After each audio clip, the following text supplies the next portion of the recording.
জানিয়ে দিব এই মুহূর্তে আমাদের হাতে এসেছে বাংলাদেশের গুরুত্বপূর্ণ আপডেট সংবাদের শিরোনাম। শুরুতেই জানিয়ে দিব একটি চাঞ্চল্যকর প্রতিবেদন। অবশেষে জানা গেল হাদির খুনিকে পালানোর ব্যবস্থা করেন কারা। এ নিয়ে থাকবে বিস্তারিত প্রতিবেদন, তাই সম্পূর্ণ ভিডিও জুড়ে আমাদের সাথেই থাকুন। এবারে জানিয়ে দিব মেঘনা নদীতে ঘন কুয়াশায় 2 লঞ্চের সংঘর্ষ, নিহত 4। আরও থাকছে হাদির খুনিকে পার করেন যে 2 নেতা, দিতে হলো যত টাকা। এদিকে পুলিশ পরিচয়ে ঘরে ঢুকে প্রতিপক্ষের উপরে হামলা, বিএনপি নেতা নিহত। সব শেষে জানিয়ে দিব শনিবার ভোটার হবেন তারেক রহমান, কাটবে প্রার্থী হওয়ার বাধা। এতক্ষণ শুনছিলেন হাতে থাকা আপডেট সংবাদের শিরোনাম, এবারে বিস্তারিত। তবে তার আগে অনুরোধ রইল ভিডিওটিতে একটি লাইক এবং কমেন্ট করে জানিয়ে দিন ভিডিও সম্পর্কে আপনার মূল্যবান মতামত। আরও জানিয়ে দিন ভিডিওটি কোথা থেকে দেখছেন বা কোন জেলা থেকে দেখছেন। জানা গেল হাদির খুনিকে পালানোর ব্যবস্থা করেন কারা। ইনকিলাব মঞ্চের মুখপাত্র শহীদ শরীফ ওসমান হাদিকে গুলির পরপরই খুনিদের নিরাপদে সীমান্ত পার করে দেওয়ার একটি সুপরিকল্পিত নেটওয়ার্কের তথ্য পেয়েছে আইনশৃঙ্খলা রক্ষাকারী বাহিনী। তদন্তে উঠে এসেছে পালানোর ব্যবস্থাপনায় গুরুত্বপূর্ণ ভূমিকায় ছিলেন ঢাকা মহানগর উত্তর যুবলীগের সাংগঠনিক সম্পাদক ও মিরপুর এলাকার সাবেক ওয়ার্ড কাউন্সিলর তাজুল ইসলাম চৌধুরী ওরূপে বাপ্পি। তাকে সহযোগিতা করেন ভগ্নিপতি আমিনুল ইসলাম। ঢাকা মহানগর গোয়েন্দা পুলিশ ইতিমধ্যে আমিনুল ইসলামকে গ্রেপ্তার করছে। এ নিয়ে হাদি হত্যাকাণ্ডে এখন পর্যন্ত পুলিশ ও র্যাবের হাতে গ্রেপ্তার হয়েছেন মোট 11 জন। তদন্ত সংশ্লিষ্ট সূত্র জানায় হাদি হত্যাকাণ্ডের পরপরই প্রধান শুটার ফয়সাল করিম মাসুদ ও তার সহযোগী আলমগীর শেখকে সীমান্ত পার করার বিষয়টি আগে থেকেই পরিকল্পিত ছিল। ফয়সাল ছাত্রলীগের সাবেক কেন্দ্রীয় নেতা এবং আলমগীর আদাবর থানা যুবলীগের কর্মী। এখন পর্যন্ত তদন্তে প্রাপ্ত তথ্য হচ্ছে এই ঘটনার রাতেই ফয়সাল ও আলমগীর ঢাকা ছাড়েন এবং একাধিক যানবাহন পরিবর্তন করে ময়মনসিংহের হালুয়াঘাট সীমান্তে পৌঁছান।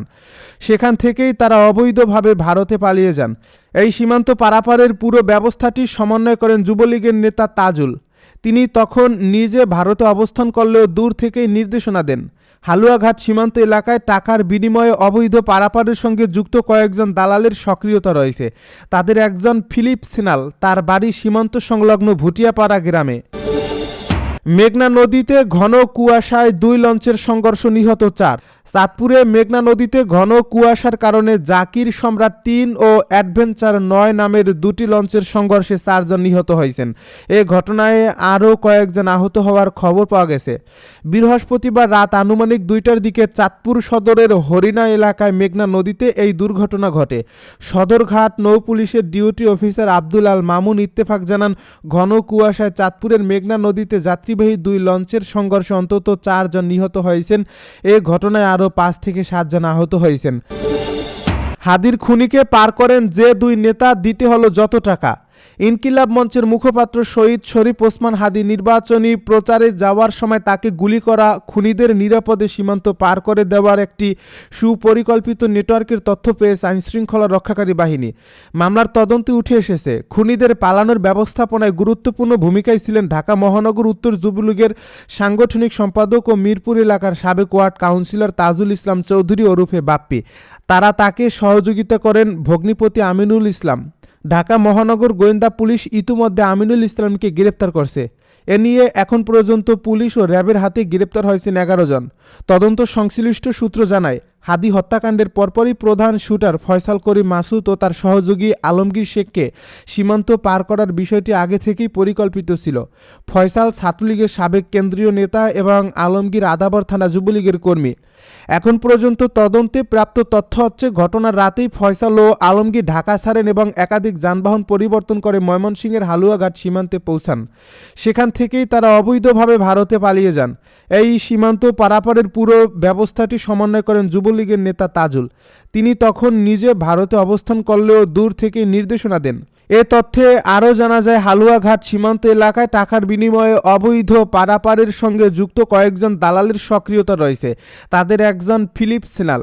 তার বাড়ি সীমান্ত সংলগ্ন ভুটিয়াপাড়া গ্রামে। তদন্তে পাওয়া তথ্যমতে শহীদ হাদিকে গুলি করার কিছুক্ষণ পর তাজুল তার ভগ্নিপতি আমিনুলকে ফোন করে জানান তিনি ভারত থেকে ফিলিপের সঙ্গে যোগাযোগ করতে পারছেন না।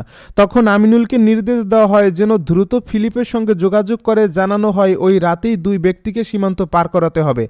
আমিনুল ফিলিপের সঙ্গে যোগাযোগ স্থাপন করে বার্তাটি পৌঁছে দেন এবং পরে বিষয়টি তাজুলকে নিশ্চিত করেন।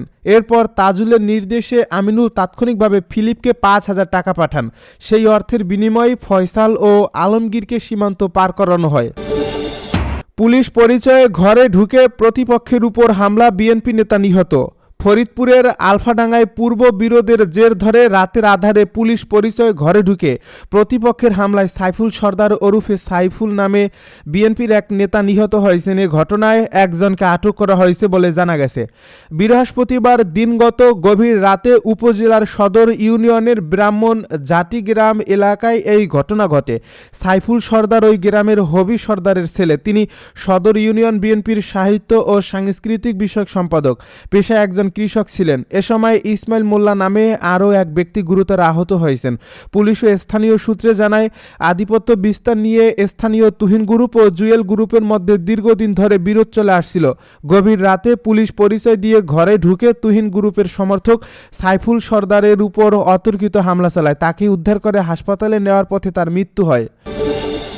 শনিবার ভোটার হবেন তারেক রহমান, কাটবে প্রার্থী হওয়ার বাধা। ভোটার হিসেবে নিবন্ধন সম্পন্ন হলে ত্রয়োদশ জাতীয় সংসদ নির্বাচনে প্রার্থী হতে বিএনপির ভারপ্রাপ্ত চেয়ারম্যান তারেক রহমানের আর কোনো আইনি জটিলতা থাকবে না, এমনটাই জানিয়েছে নির্বাচন কমিশন ইসি। কমিশনের পক্ষ থেকে বলা হয়েছে প্রয়োজনীয় প্রস্তুতি ও ব্যবস্থা নেওয়া আছে। পরিস্থিতি ও নিরাপত্তা বিবেচনায় ভোটার নিবন্ধনের পদ্ধতি চূড়ান্ত করা হবে। বৃহস্পতিবার নির্বাচন কমিশনার আনোয়ারুল ইসলাম সরকার বলেন নির্বাচন কমিশন প্রস্তুত আছে, প্রয়োজনীয় অ্যারেঞ্জমেন্ট করা হয়েছে। ভোটার হওয়ার পর নির্বাচনে প্রার্থী হওয়ার ক্ষেত্রে আর কোনো জটিলতা দেখছি না। তিনি জানান এখানে দুটি দিক রয়েছে, তারেক রহমানের ব্যক্তিগত নিরাপত্তা এবং কেপিআই হিসেবে নির্বাচন কমিশন ভবনের নিরাপত্তা। দুদিকের সেফটি ও সিকিউরিটি বিবেচনায় নিয়ে নির্বাচন কমিশন প্রয়োজনীয় স্টেপ নেবে। তারেক রহমান কোথায় ভোটার হবেন, গুলশানের বাসায় নাকি নির্বাচন অফিসে, সে বিষয়ে এখনও চূড়ান্ত সিদ্ধান্ত হয়নি জানিয়ে ইসি আনোয়ারুল ইসলাম বলেন অবস্থার পরিপ্রেক্ষিতে দুভাবেই হতে পারে, যে কোনো একটা বেছে নেওয়া হতে পারে, যথাসময়ে বিষয়টি জানানো হবে।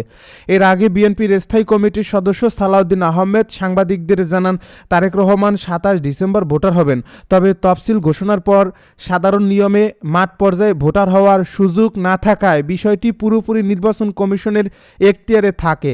প্রসঙ্গত ত্রয়োদশ জাতীয় সংসদ নির্বাচনের তফসিল ঘোষণা করা হয়েছে গত 11 ডিসেম্বর, যার ফলে এখন কিভাবে এবং কোন পদ্ধতিতে তারেক রহমান ভোটার হবেন সেটি আলোচনার বিষয়। তিনি ঢাকার বাসিন্দা হওয়ায় ঢাকা আঞ্চলিক নির্বাচন অফিসেই তার ভোটার সংক্রান্ত কার্যক্রম সম্পন্ন হওয়ার কথা রয়েছে। ইসি সূত্রে জানা যায় 2008 সালের 29 নভেম্বর তফসিল ঘোষণার পর শেষ সময়ে ক্যান্টনমেন্টের বাসায় ভোটার হয়েছিলেন সাবেক প্রধানমন্ত্রী বেগম খালেদা জিয়া। সেই নজির অনুযায়ী সবকিছু ঠিক থাকলে তারেক রহমানও বাসায় থেকেই ভোটার হতে পারেন। দীর্ঘ 17 বছরের নির্বাসিত জীবন শেষে দেশে ফিরে ভবিষ্যৎ বাংলাদেশ গড়তে নিজের একটি পরিকল্পনার কথা জানিয়েছেন বিএনপির ভারপ্রাপ্ত চেয়ারম্যান। পরিকল্পনার বিস্তারিত না জানালেও তা বাস্তবায়নে দেশের সবার সহযোগিতা কামনা করছেন তিনি। দেশে ফেরার পর বৃহস্পতিবার ঢাকার 300 ফুট এলাকায় সংবর্ধনা মঞ্চে দাঁড়িয়ে তিনি বলেন আই হ্যাভ আ প্ল্যান। ত্রয়োদশ জাতীয় সংসদ নির্বাচনে অংশ নিতে ভোটার হওয়া বাধ্যতামূলক। দেশের যে কোনো নির্বাচনী এলাকার ভোটার হলেই চলবে। 12 ফেব্রুয়ারি নির্বাচনে আগ্রহীদের মনোনয়নপত্র সংগ্রহ ও জমার শেষ সময় 29 ডিসেম্বর। ইতিমধ্যে বগুড়া 6 আসনে তারেক রহমানের জন্য মনোনয়নপত্র সংগ্রহ করা হয়েছে। মনোনয়নপত্র জমার সময় প্রয়োজনীয় কাগজপত্র দাখিল করতে হবে।